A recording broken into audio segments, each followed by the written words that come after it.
I'm so glad to see all you beautiful people in here today. We're going to be talking with Lloyd Kaufman, Trauma. I'm seeing some colorful faces. Without further ado, we have Lloyd Kaufman.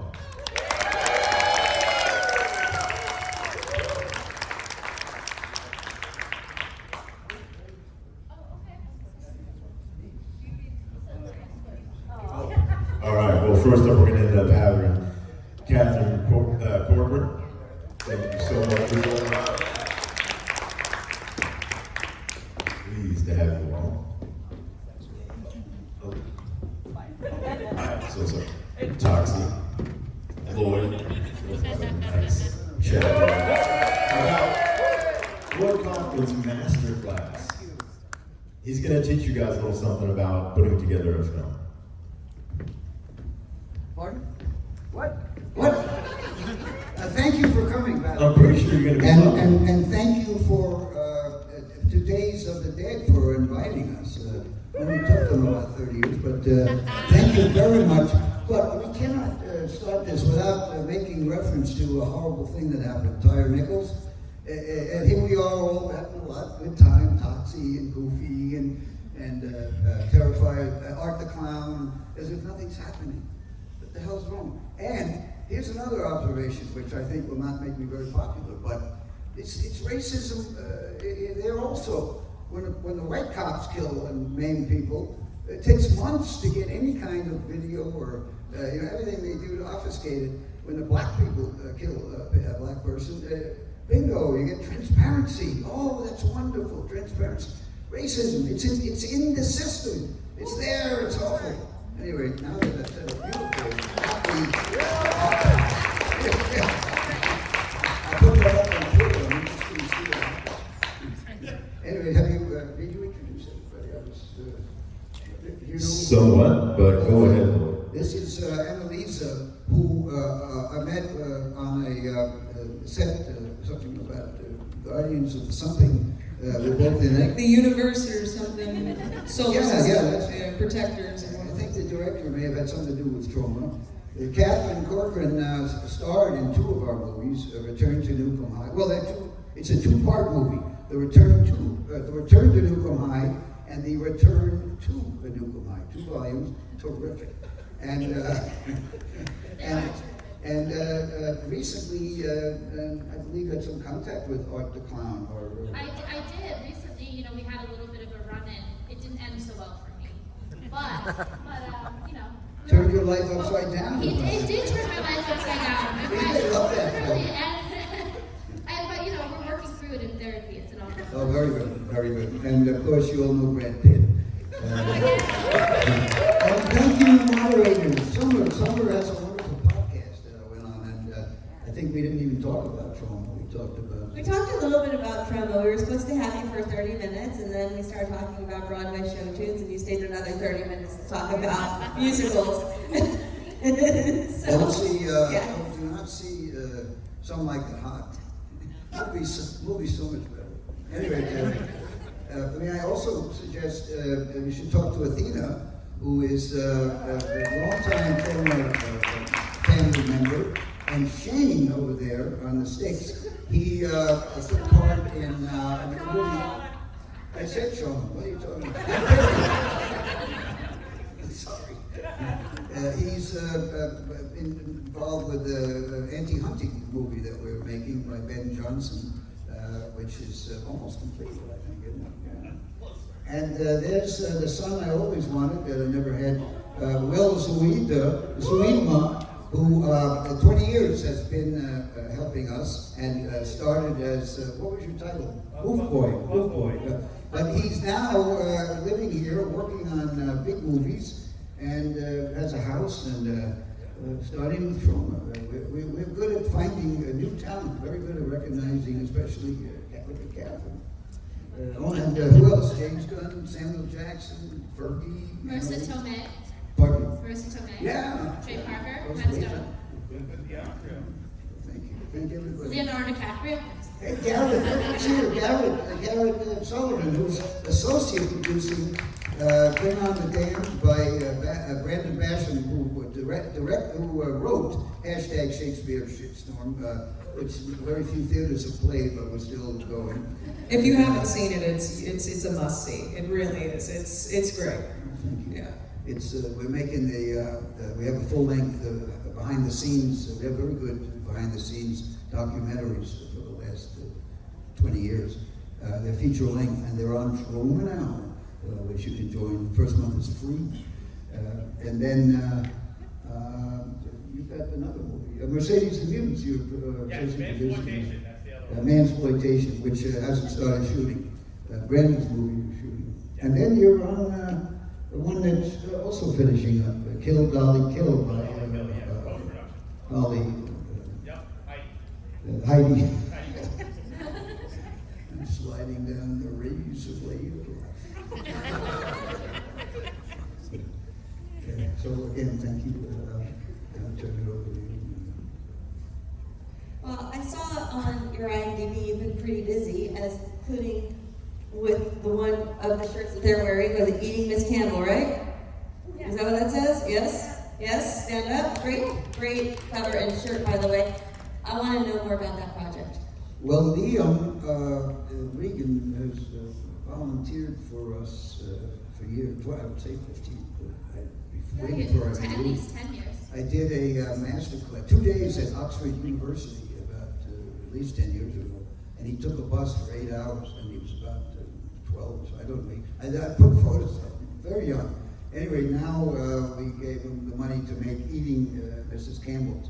But he came to Albania to be involved with the #Shakespeare Shitstorm. Then he came to New York to continue. He's really, and he was on your movie, both of them. The guy's terrific. And he made another movie earlier called My Bloody Banjo, which you can see on Troma now. Hey there, look. Sexy Showman has the t-shirt. It's on Troma now. It's very, very good. And so now he's got a bigger production, and a lot of people are in it, and Troma people. So I hope you get to see that. It opens in LA February 16th. February 16th through the 18th. Lemley, Glendale. Glendale. That's great. Glenn and Glendale is a very good name. That's a transvestite joke. Taylor made a movie, produced a movie in which I got a cameo. What movie was that? Yeah, you forgot. One Must Fall. It's an 80s horror slasher movie. One Must Fall, a very non-trauma movie, but different, independent, total independent movie from the soul and heart and brain of the filmmaker. And Taylor make sure the filmmaker stays off. Thank you, Taylor. Very good caretaker. I tried. Here. All right, Lloyd. I know a lot of people want to talk about some of the films and independent filmmakers of where they can end up finding funds. Financing is one of the biggest issues in films. What's the best route, be it campaigning, Indiegogo, something like that, or even taking out a loan on your house? What's the best route for an independent filmmaker to make their art and finance it? Well, certainly the route I took, which was a $500,000 budget, didn't quite work out. But we got 49 years out of it, and I think the micro budget would be very good for people because the industry is very consolidated, and Warner's and Paramount are really in. The Economist, by the way, I brought the issue for you guys. Toxie, you don't subscribe. Would you subscribe? No. There's a good article about Disney, which it's only four pages, that encompasses what's going on with the majors. So I think Terrifier is a watershed movie, and what is it? The Stinkerama. No, Stinkerama. These are killing the big. What's her name? I can't remember anything. But they were in the theaters killing the big boys. So I think there's a change. I think the majors going to start, kind of have to stop their oligopoly practices. Their kind of snotty, overpaying. These movies are all losing money. $100 million apparently for White Noise. It stunk, and it's a disaster. I think there's a new age coming. So, and I don't think you have to. I think you can sort of do what we're doing. Just keep the budgets really low and go crazy. And Liam is just the kind of person. I mean, he and I made the movie together, but he's on his own. He's got his own movie company. He's distributing in Europe his own films. He's doing great, and he seems to be very, very happy. There's also like a lot of grants you can apply for when you're starting out, especially if you're a student. You can use the resources that are available within your school. I mean, Zach Amico did that for his first film. Who's that? Zach Amico. Oh, Zach Amico. If you haven't seen him act in the Trauma movies, also he was co-director on #Shakespeare Shitstorm. He's another major talent, big talent, Super talented comedian. And what he did was he took his senior thesis and they said, make a short, and he said, I can make a feature for the budget that they budgeted to the program to do this. And he utilized the resources at NYU and then took it to Trauma, who graciously offered to distribute it. And I mean, I'm telling his story, but that's ways you can go about it. And statistically, genre is a really nice way in because it does, on average, 2.3 times its budget at the box office, which doesn't happen in other genres at all. It's unheard of, and that's because it's kept so low. And you guys go to the theaters to see genre films. Other people do not do that. And that's why films like Terrifier, like Lloyd was saying, are getting attention now because the theaters are not getting the attendance that they used to, and they need content, independent content that's going to drive people to come. So if you can bring a group of people, you have value and people will invest in that. I'm gonna actually piggyback off of that for people who aren't students, because it's never too late to start. I know that a lot of people, start a different career and then go, you know what? I really wanted to be in film, and I need to go back to that. Atlanta is a budding community. Atlanta is actually the third in the Americas for places to be in film. LA has kind of teetered off. There is a lot of background work that you can do here. Apply for background work. Get in the holding area because you're going to find that 90% of the people that are doing background work in Atlanta don't really want to be actors. They want to be producers. They want to be directors. They want to be writers. A lot of them want to do stunts. You're going to find that hunger. You're going to find people who are retired who want to be in film now. You're going to find people who graduated with a degree in Homeland Security, that are now 30 that go, you know what? I want to write my own movie.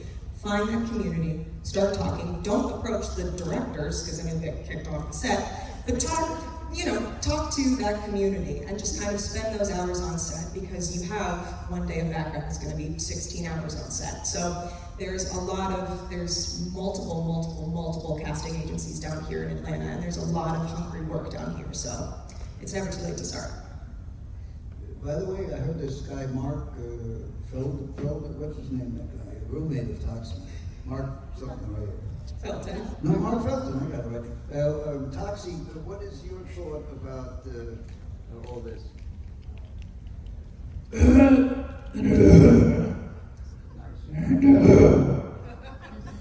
Thank you, Toxie. That's better than everything I said. By the way, Toxie, we don't call them extras on our set. No. I've been on some big movies, 2 seconds of cameo, as they call it. But I remember on Gamer, specifically in Albuquerque, the extras were really treated almost like cattle. I mean, they were, extra, they had different food, and it was obvious too. And it was disgusting. On our films, we call everybody actor persons. I've written 7 books about movie making. Everybody's called an actor person. Nobody carries the main people's suitcases or whatever. Everybody comes up to the director constantly during production because they don't know that you're not supposed to do that. I don't mind because they give you good ideas. As long as it's not in the middle of a take. If I can get a joke, I'll take it. Pizza Man, a lot of our fans are not exactly in the hedge fund, and they have pretty great senses of humor. Wonderful. They get great input. So you take it from everywhere, but you know, you keep everybody equal. We can be socialist, even if it is slightly socialist, even if Tom Hanks is on set getting $200 million. So, But see, Lloyd, that's super important that you understand that a lot of the, I guess, the bottom rung, the extras, are kind of treated like cows. So when you do your productions, you come from that perspective. So you treat everybody equally. You give them the proper food, you give them the proper, you know, time of day so that they keep coming back. And, Well, thank you. Exactly, yes. of course, we don't make any money. But here's Will Zuidema. 20 years, can you just say what he doesn't have to run the Troma or work for Taylor. Taylor runs it, of course, the boss. But Will, why can you say a little something? Why am I doing what is it? Come on. Okay. I really, you know, I think you all know kind of what I do. Over there. I don't know what to say besides I love Troma, and I love everything that Lloyd has done, and I wouldn't be doing what I'm doing now if I wasn't raised on these movies, watching, I don't know where to look.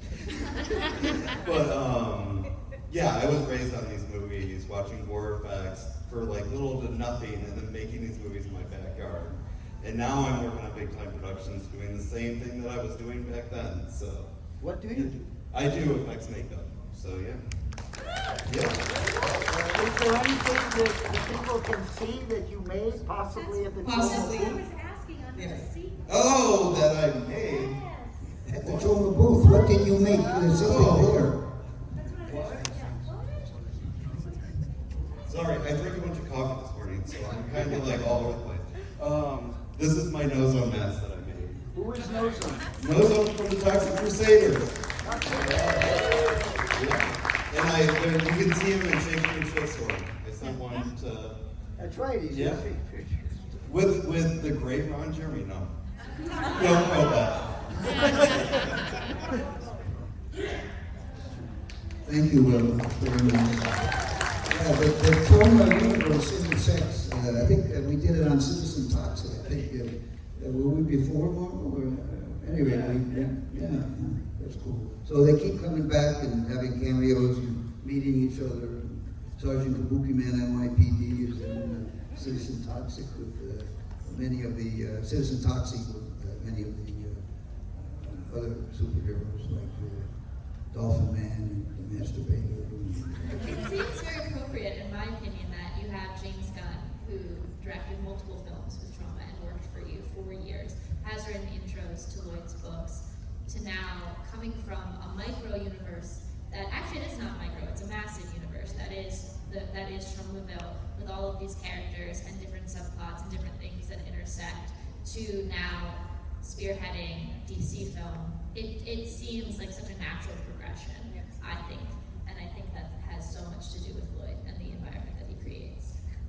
Thank you. My wife, who produced, one of the producers of hashtag Shakespeare Shitstorm, she is not the easiest person, and she's lovely, but I want to prove to her that more than 6 people showed up. Thank you. So I have a question. Hello? Okay.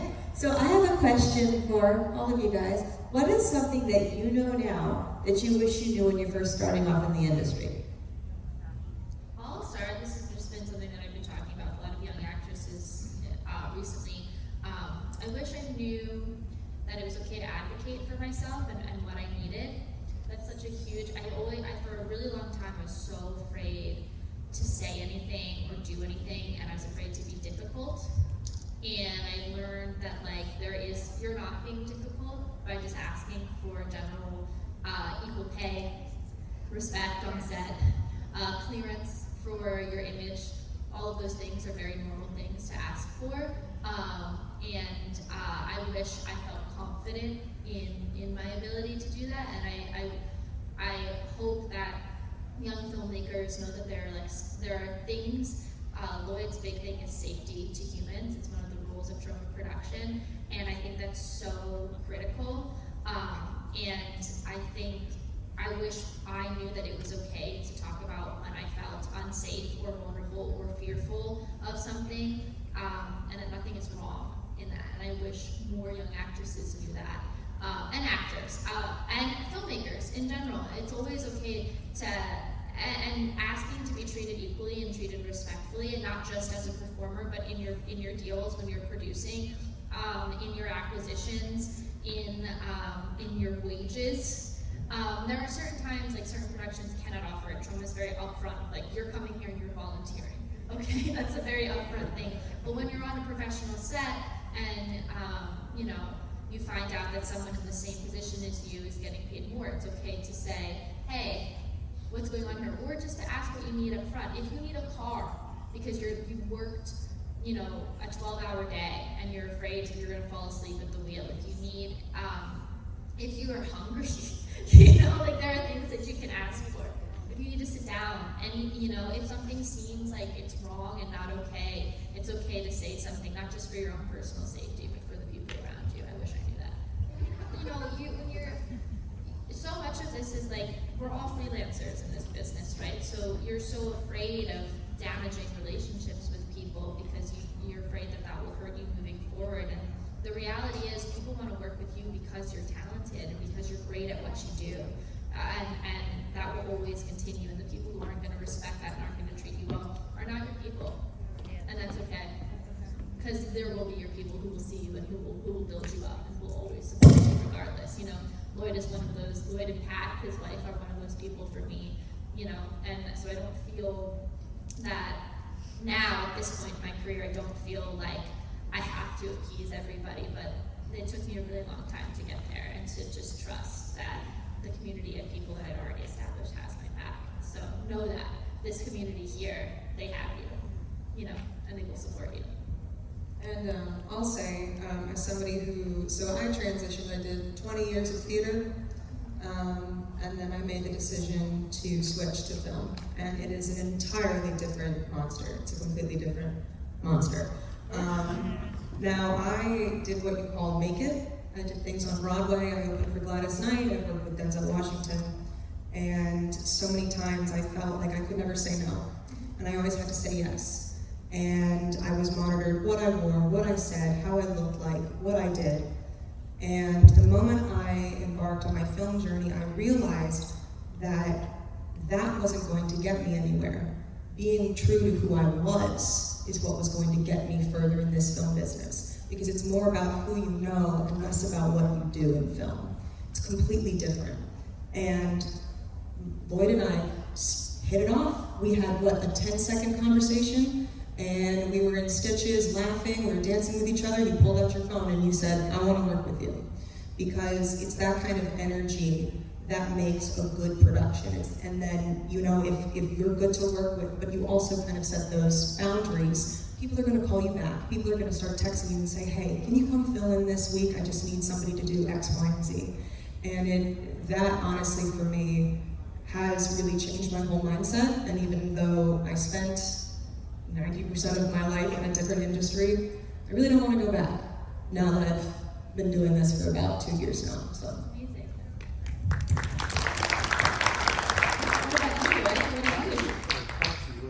Amazing. Look, there's my voice. I would say that really the stereotypical thing is that the path to success is not a straight line.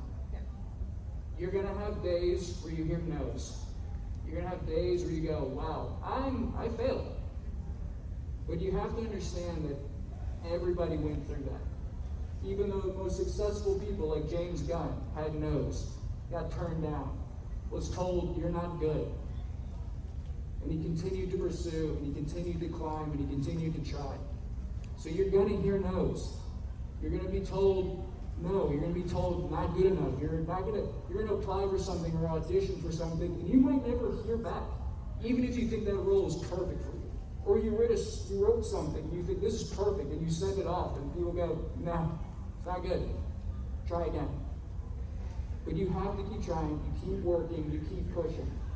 It's stereotypical, I know, but the path to success is not a straight line upwards. It's a mountain to climb. There's no overnight success, ever. Hashtag Toxie Yuma. Hashtag Yuma. That's a good hashtag. I'm gonna hire a toxic. Let's go and what you said, very, very pertinent, and without a doubt, it's all wise. But a trauma movie is not fun necessarily. Certainly not fun for me. And it's, you know, we're on a tiny budget, and we're pressure. You know, people are there to make something that will stand out. That's not about the food or the hotel. In fact, tell us a little bit about how you and Asta Paredes were the stars of Return to Newcomb High and Return to Newcomb High. I believe, what were the accommodations like? Where did you stay? We lived in an abandoned funeral home in the same year. I'll be there too. For about 2 months in the summer, on the floor. We slept in sleeping bags and air mattresses. I'm not exaggerating, 50 people, 1 shower. Multiple bathrooms, 1 shower. But you and Asta had an actual... We did. I will say that it was really respectful because Austin and I, what we were doing at the time, and this is such a huge testament to Lloyd. I wrote about it recently. We were at the time, gay marriage wasn't legal in the United States, and we were portraying a lesbian relationship. And trauma movies, I always say, are stupid movies for smart people, because they're very, very aware of what they're brilliant satire. They're very, very aware of what they're commenting on. And when we were rebooting Return to Newcomb High, we had many conversations about how we were definitely going to make fun of Monsanto. We were going to make fun of so many things that were wrong in this country, but we were not going to make fun of this relationship. We were just going to portray it as an authentic relationship. And it was a really, that's a huge thing. That's important. But it was really a vulnerable thing to do and kind of a scary thing to do at the time. And I was 19. We were portraying some intimate scenes. There was a lot going on there, and because Lloyd was very aware that this might be kind of an intense process, while everybody else had these like big common open rooms, there was one private room, and Alice and I got to share that, and I thought that was very kind. And it's still, I think a lot of times we ended up, all of us, switching out if someone needed a night to themselves and like sleeping in the main room, because it really is a family, but it was a really, really kind and respectful thing. And when we shot the intimate scene between the two characters, it was, I think, our first day, because Lloyd, talk about make your own damn movie, likes to do the tough intimacy and nudity scenes first, if he can, just to get it over with. And Lloyd's wife, Pat, who we talked about, who was at the time the New York State Film Commissioner, came to make sure that everything was okay and sat in on it. And it was such an honor because at the time, and she still is an incredible woman, she was the most powerful, Variety magazine was calling her the most powerful woman in film. And amidst all of that, amidst everything else she was overseeing in New York City, she came to Trauma to make sure that two young actresses who were going to portray a queer relationship that wasn't legal at the time were going to feel protected. It was a really, really cool thing. It really was. And I wish other films approached it in that way. I really do. It's still one of the most powerful things I've ever been a part of in my entire life, and one of the things I'm most proud of. Thank you, Kath. By the way, speaking of getting a no, James Gunn had some no's for me. When he wrote the first draft of Romeo and Juliet, he had 8 urination scenes. I think we reduced it. But I got a big no from Asta Paredes and her husband, who she met on, who was a terrific, he's another big star on the rise, on Return to Newcomb High. He wrote a script, and I thought it was really good, and I offered to try to produce it, no. They are nowhere either. I don't mean nowhere, but they have not had a movie produced, and good for them. They stuck to their guns. It made me feel good after 50 years of failure. But well, what do you wish you would have known before, when you were just starting out? I think that was the question. When I started out, I was very young. I started to make, the first feature picture I made was at Yale University when I was there, and by chance, Perry King, who was sort of a star, he was there and he starred in the film. It's unwatchable, but you know, I learned a lot. I think the DIY thing is very good. You know, I bought a camera. It cost some money. A Bolex. Bolex is not a venereal disease. It's a very beautiful Swiss wind-up camera. It's a wonderful. They just came out with a digital model. Anthony Curry and I did something on it. It's worth testing out. Oh, didn't know that. Wow. I'll actually say some advice that I received, not in regards to film a while ago, but you know, that I kind of clung on to, is the phrase, the money will come. So if you're ever worried about spending too much, oh, I can't spend all this money right now, I have to save some money. The money will come. Tomorrow is never guaranteed. Do what you want now, find people that want to do what you want to do now, and the money will come. Okay, so you bought your camera, and then what happened? I would love to hear. Well, the other thing I find is that, you know, I'm well educated. I'm an absolute bougie. You know, I've had every opportunity a dirty white Jew can have. And you know, and I do feel guilty about it. But I think read books, read the paper. I read The Economist. You know, I don't even know what I can't read a balance sheet. But there's good articles in there. You know, expand your horizons, travel, get some. You know, so many people, I've been in them. If you look at my IMDb, I've got a lot of cameos in First Time Underground, you know, no pay, of course. And I do sleep on people's couch. But they have they have nothing to say. You know, they think Trump just has a party, we take drugs and blah, blah, blah. Yes, we take a lot of drugs and get drunk. I would say we have the cleanest set you've ever Honestly, seen. the rules actually on our set were that you weren't allowed. If you got caught using drugs or drinking on our set, you were fired. That was it, yeah. This was up in Niagara Falls, way up. Yeah, we signed a contract for you that said that we would not do that, which I actually don't know if you can do that. Now that I do work as a producer, I actually don't know. Well, the good news is there was a dive bar within walking distance. So Yeah, I I think remember everyone after broke work. that contract. However, there were people who did get caught doing too much and they were fired.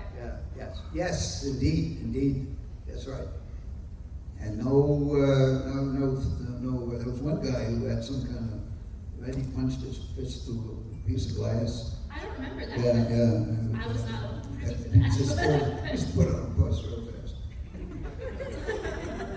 Struggling to get a production put together. I know a lot of independent filmmakers may have issues writing, brainstorming, trying to get their project. What is the best way for an independent filmmaker to get their project taken off if they're having issues with scripts, with writing, whatever the case may be, even to the point of just the brainstorming process? What would you recommend? Well, don't be afraid to share it with people. But James Gunn, he had a pretty good curriculum vitae after Trauma.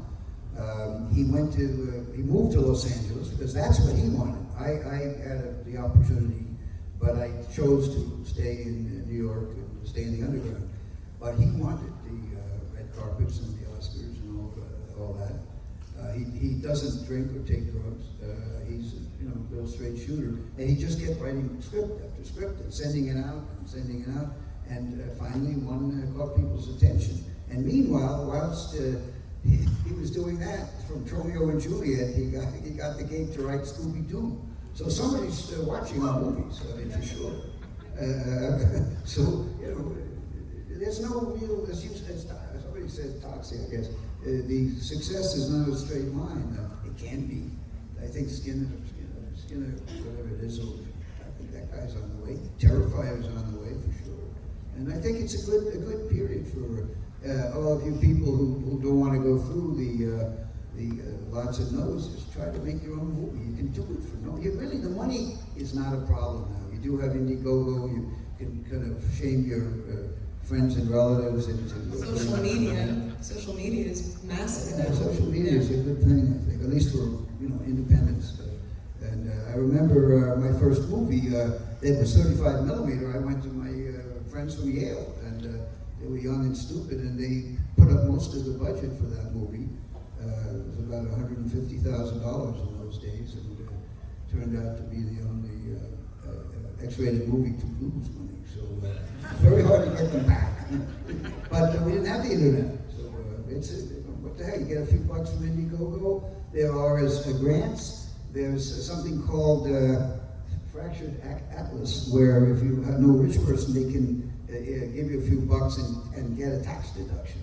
There's all sorts of ways to make a little money, and you don't need it anymore. It's really the script and pre-production and watching Troma Now, which is free the first month, at only 4.95 cents a month, and I think it's you see some real seminal stuff from years ago that is pertinent today. Might be more pertinent. The Museum of Modern Art, after how many years played, 30 years played the Romeo and Juliet in their Shakespeare Festival, along with Zeffirelli and the Australian guy, whatever his name is, with Leonardo.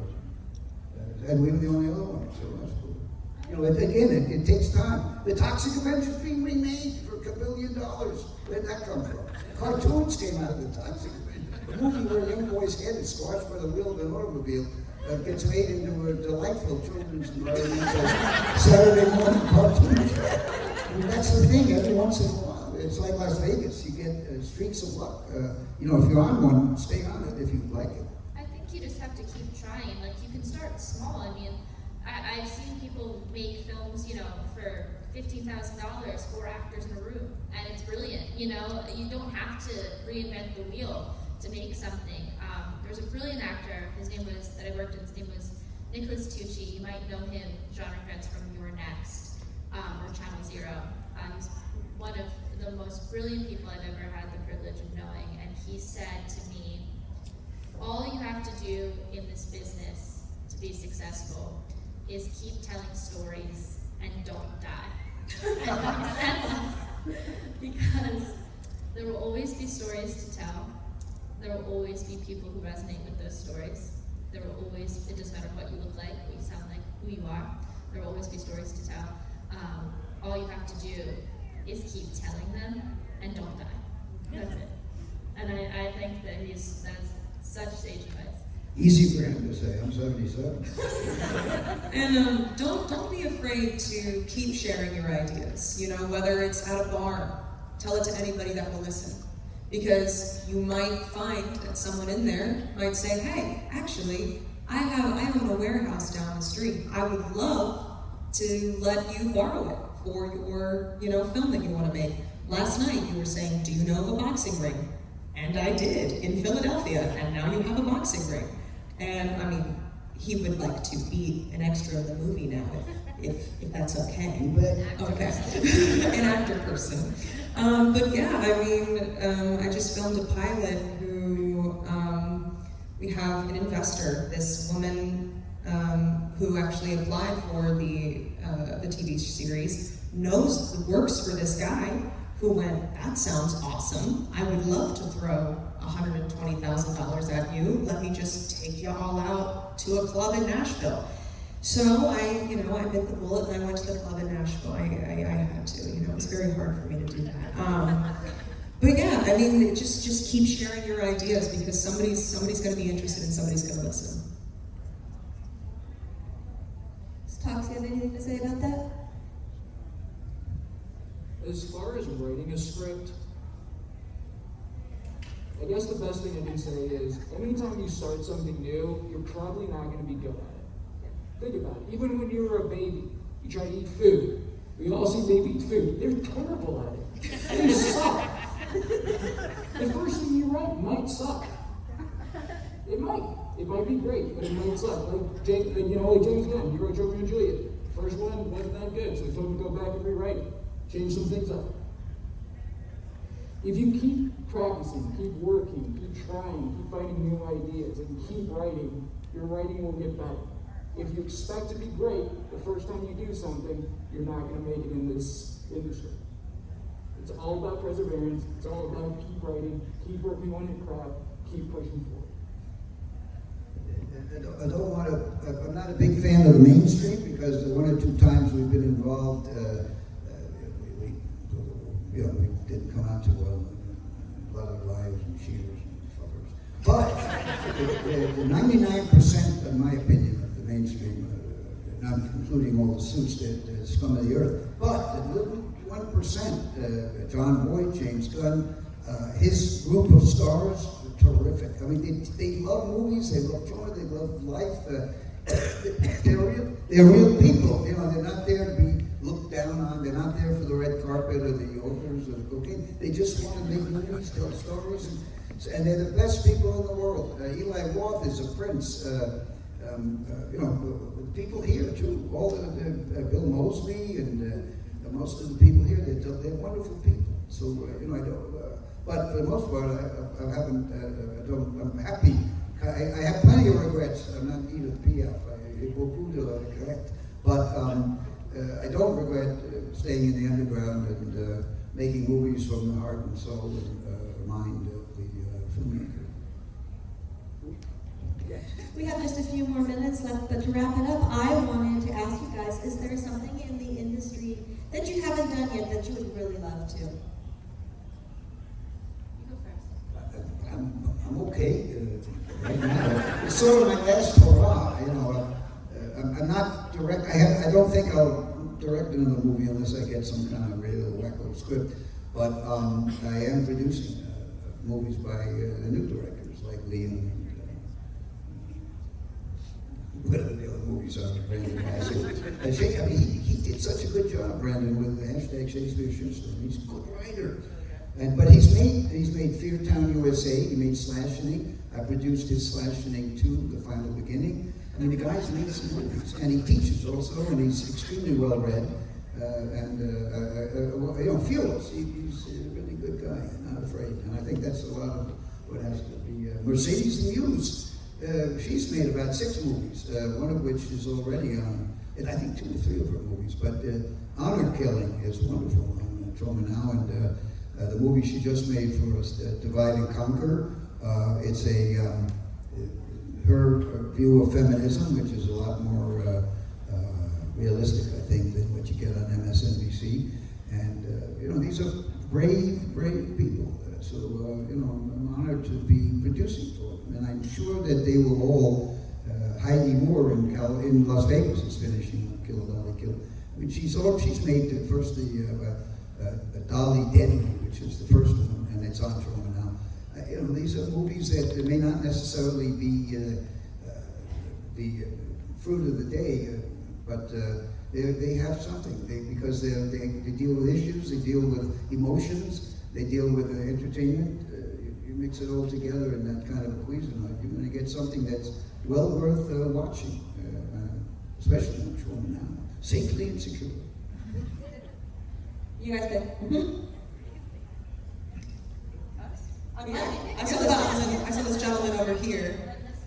Mm-hmm. Garrett, can you give him the mic? Oh, sure. It's your cardio for the day.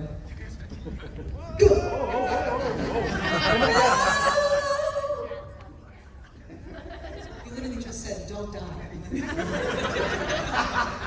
So even though this might change from time to time, year to year, what do you currently think is the most important element of any movie, whether it be character, plot, setting, etc.? What did you say? You start. Well, I think the most important thing is make it entertaining. You don't have to make the power of the dog, right? I mean, the thing is, you go to sleep.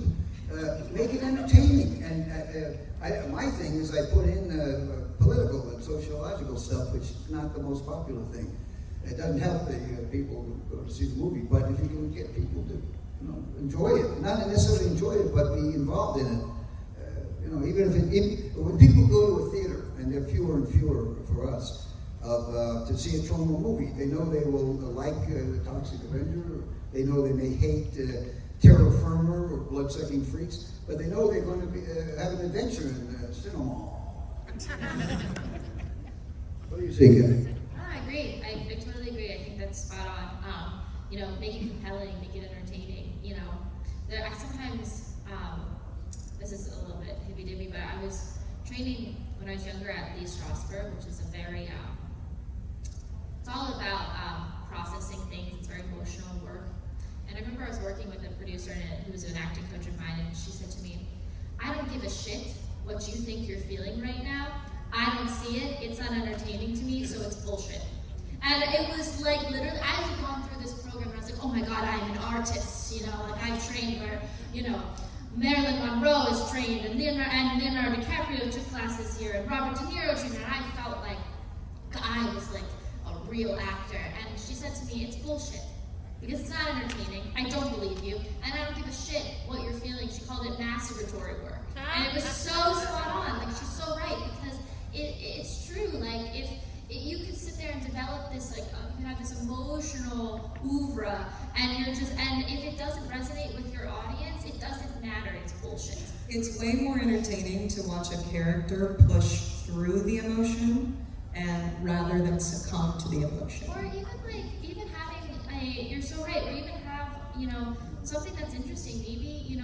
Maybe your characters, they don't have that much to say. Like, have the courage to let people be boring and show something really interesting that's happening in the world. You know, not everything has to be this like crazy developed thing. And when it is and it works, I mean, it's brilliant. Tar this year came out that I think is like that. I was surprised because I saw it and I was like, Jesus Christ, almost 3 hours, this better be good. You know, and it was, but it was brilliant. But I think sometimes, you know, we just get so caught up in like we have to do all these things, you know, make it interesting, make it entertaining. People will sit through it. There's a movie called Emily the Criminal, and we're sympathetic for her, even though it ends on she doesn't get punished. It's great. I should know I'm spoiling it. So it's very good. First time director, really nicely done script. No holes that I could perceive, as opposed to white noise, which I watch with. So, We had another question over there. oh, thank you. He's coming. Garrett Sullivan, associate producer, Donna, bring on the line. I said my son's an artist, when I say he's amazing, he's amazing. So would you give the same advice of trying to push through and getting your art out there, and when you're especially, you come up with your own characters and stuff? How old is your son? He is 18. Okay. And he don't want to do just like Marvel and stuff like that. He wants to do his own thing, you know, and like he likes like low budget stuff. And like I've seen him watch something and he would draw like a poster for it, you know, and stuff like that. So, I mean, would you give him the same advice for that as you would as an actor? Because it's all art. So It's all art. So is he more like a graphic designer when it comes to that? yes, that's what he's studying to be. Then he's good. He's solid. That's actually a really, really great career to be in. But he is going to get a lot of no's. Because it's just what people suggest of, you know, it's not necessarily that you're bad, it's just not what I had in mind for this particular project. But 100%, I definitely would just say keep pursuing it. And if you can find as many different avenues as possible, then I would go from there. That's what we've been trying to do. Like, I will help him research. Mhm. Like, I know more about art than I ever thought. Exactly. So I was a child prodigy from a family that didn't do anything. Yeah, I don't do that. Exactly. So they kind of had to figure it out throughout the whole thing. But you said he's going to school for that? Yeah, and he's applied to the Savannah. SCAD? Yeah. That's great. That's fantastic. Just encourage him to branch out into other avenues and just kind of make those networking connections there, because that's something that I wish that I did in college.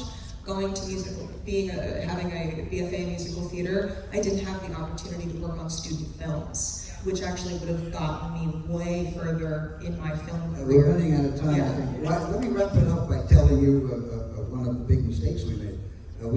Trauma made a movie called The First Turn On, which was the funniest film we've ever made. It's the most, Michael Hurds, my partner for 50 years, it's most of his personality. And we turned down Madonna. We sent people to a discotheque to find interesting people. I sent the AD down there, but I went to Cannes. And he brought her back to Trauma. She made her, it was about summer camp, the movie First Turn On, and she made her own little camping outfit. And she said, for some stupid reason, Michael, if anybody's eager to be in a Trauma movie when we're shooting, I'd bring them in if they were, really want to be in it. Michael said, no, She looks like a Detroit grandmother. Stupid, but she's obsessed. She was obsessed. She would get there. James Gunn too. They're going to get there, no matter how they do it. So I think you have to have that. You can't just do it for your son. You got to get the kid to really, if he really wants it. I mean, he can be a drone, I suppose, on Marvel Comics. But if you want to do something special, you really have to be obsessed and just don't stop, and love it, love it, love it, love it, love it. Lyle. You can reach out with your, the artists here. That's one of my favorite parts of the convention is all of the amazing artists. You can reach out to filmmakers, and a lot of times they will use your work in things. I know Lloyd does that all the time. All the posters and the designs a lot of times are fan-driven. Terrifier does that. A lot of the merchandise is fan-driven, and then, often, like, again, with these low budget things, they can't promise much money, but they can promise people are going to wear your design. It's going to be out there, people are going to see it.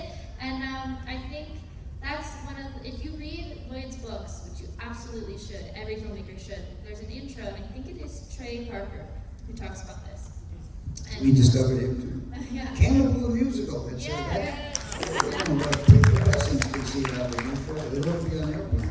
And he talks about how when they made the film, they were shopping it around, and nobody wanted it. They hadn't finished it. That was the big problem. Nobody would take it. So Lloyd took a meeting with them, and he did lunch, which is what you do in LA, and he went to took them to a taco stand, which is great. And they're talking, they're eating tacos, and Trey picked up the bill. yeah, which is great. And Lloyd said, yeah, I wanna, and you might be able to tell this better than I would, but in Trey's recounting, he says, Lloyd was like, I love this movie, we're gonna take it, we're gonna distribute it, and they were like, great, how much are we gonna make for it? And Lloyd was like, nothing.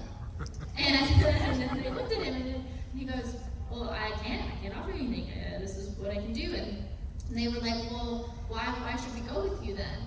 And of course, he didn't know that they had no offers, but he said, well, you made the movie because you want people to watch it, right? And he said, well, yeah, and he goes, I can't give you anything, but I can promise you people to watch this movie. And I mean, look at them now. And I really do think if there were people like Lloyd Kaufman who did things like that for artists who have nowhere to turn to and no idea what they're doing, and he just says, here's a platform, there wouldn't be some of the greatest filmmakers we have today. Trey Parker is one, James Gunn is another, we could go on and on. I mean, and that's Lloyd. That's 100%. That's about all the time we have for today, but thank you guys. If we didn't get to get to your questions, please go see them and ask them. Well, again, thank you for coming, because I know it's a late night around here, and boy, this is wonderful to have such a lovely audience. Give a round of applause for Lloyd. After 50 years, thank you.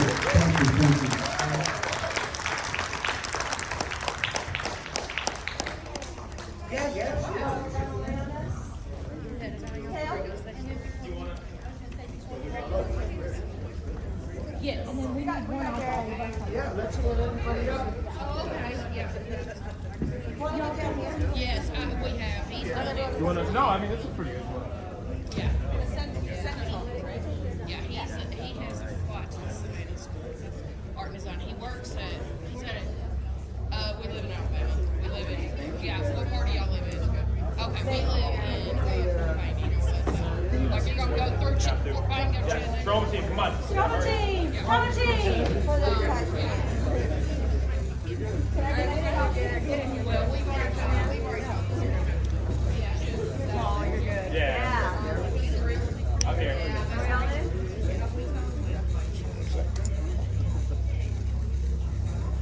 Okay, ready. I'm gonna do 3 in a row. 1, 2, 3. 1, 2, 3. And 1, 2, 3.